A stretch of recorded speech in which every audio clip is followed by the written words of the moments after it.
this is, you guys growing up went over and had sleepovers, and you go to other kids' houses and you see the way their parents operate and the way their household operates, and it could be fun, it could be, but it's totally different than what you're used to. And as much as it's exciting to go other places, when you're used to being in one place for a long time, you can be shocked by the way other organizations operate.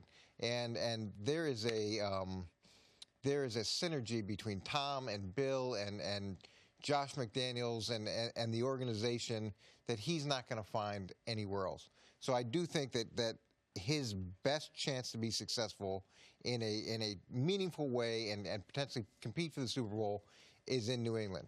Now, the flip side of that is Bill Belichick has really not won without Tom Brady. So it'll be interesting to see whether or not he could, once Tom leaves the house. But well, to continue your analogy a little differently, I would argue neither needs the other anymore.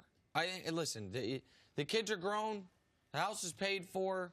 We've grown apart. But Tom's been living in the basement for 20 years. Yeah. He's 45 years old. Exactly. He has, and you know what? And he's had enough boot camp. And maybe he wants at the end of his career a little summer camp. And maybe he does go to the friend's house and he's like, wow, bedtime's not at 7 p.m., Jenna.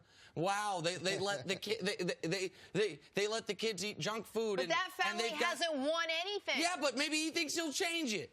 Or maybe, you know what? Maybe he's won enough. And winning would be nice, but it's not the only thing. And maybe he also thinks we ain't winning right here in New England either. We just got beat by the fighting Ryans, Fitzpatrick and Kanell, in consecutive weeks to end our season. Bill Parcells was on the treadmill next to me, and that's not the start of a joke. We were actually on the treadmill together at one point, and he said to me, Eric, how much do you think is enough? And I said, Bill, I don't know, but I'd like to find out. And he said, it's always twice as much as you have. And then you said maybe he's had enough winning. I don't think that anybody who's inherently as competitive as he is has ever had enough winning. I agree, but just to follow up, and I apologize, Nanny, but that can't just be about winning. It's also maybe about money at some point. Maybe it's also about respect. Maybe it's about stats. And maybe I know those have not been at the forefront for him, and I give him, it's part of why he is who he is. But priorities change as different things happen, and maybe when he sees that, wait, Joe Flacco makes more than me? And wait, Drew Brees is breaking all the records that I thought I was going to break? And wait, you've got the kid in the Super Bowl who everyone is, on these stupid shows is saying might one day pass me. He's got 4 guys who would be my #1 option. Maybe all those things. And while Belichick might be saying, Tom, I've crunched the numbers. You're worth $17.2 million and not a penny more. You want it? To me, they might have grown apart in their older years. And I hear all the things you're saying, but when you go somewhere and maybe you get those stats and maybe you get that money and maybe you get all those things, but we both know when you're losing, when you're losing, none of that stuff matters. None of it. There's no worse feeling than going in and working as hard as you do and coming out with a loss. And he really hasn't experienced that to any degree over the course of his career. See, I think John Paul Getty, one of the most the wealthiest individuals in the history of society, was asked how much money is enough, and he said more, similar to the part like, hey, it's always that next one, or you want to accumulate more. I don't see Brady looking for any more individual stats. I mean, maybe he wants to stay ahead of Drew Brees, maybe. But I think ultimately he is singular focused on Super Bowl championships. And I don't think that has changed, and I don't think it ever will change for him, which is why I think it's been such a perfect marriage, because Belichick has set a standard that when you play for our team, we are going to do things a certain way. And Brady has bought into that throughout his entire career. Now, there might have been little issues where he wanted some superstar treatment to have his trainer in there, and that is a fair request at his point in his career. But Brady has never wavered from the standard of excellence, where if you go to another team and some of those little details that are so annoying that get on you, but they are what make the Patriots special and allow them to have that much success, if you go and try to bring the Patriots way and supplant it in L.A. or Chicago or wherever other team he might be where they've been doing things a different way, it can be a shock to the system for some other players to be held to that excellence. And I don't know if it might not translate. And that could be a worst case scenario. That's why I think Brady is singular focused on the Super Bowl. And it's almost impossible to translate in year one. And if you're the only advocate of it. In New England, he's got obviously him and Bill and history and Josh McDaniels and Dante Scarnecchia. And right on the line, you go somewhere else and you're the only one that understands how things are supposed to work. And he'll talk about working with younger receivers or working with younger players.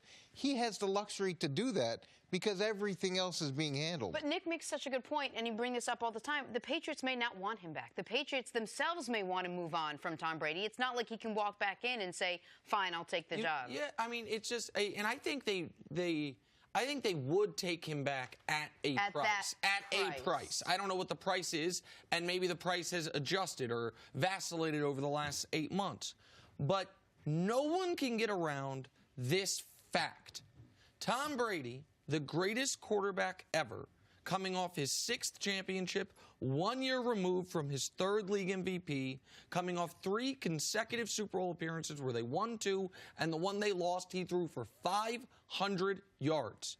After, in consecutive years, making $15 million and $15 million, went to the team and said, I've done everything you could ever ask of any athlete. It is a personal goal of mine to play until I am 45 years old.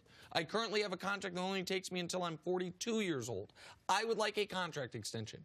And that team, with all the exact same people in charge, said no. Continue to prove it. And he followed that up with the worst year of his career.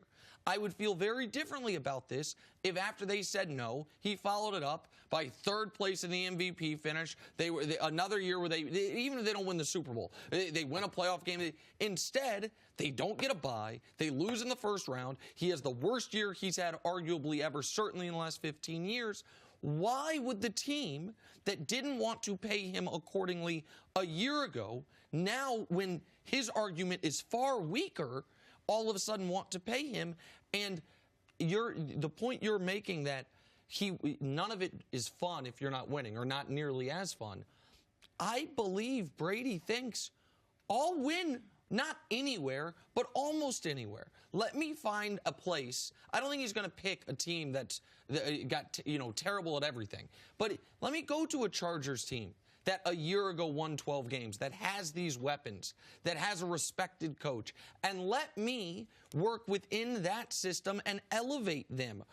Tennessee already has the Patriot way to a degree, I would imagine, with Vrabel, right? Like, he's got to install his own thing there if they move on from Tannehill.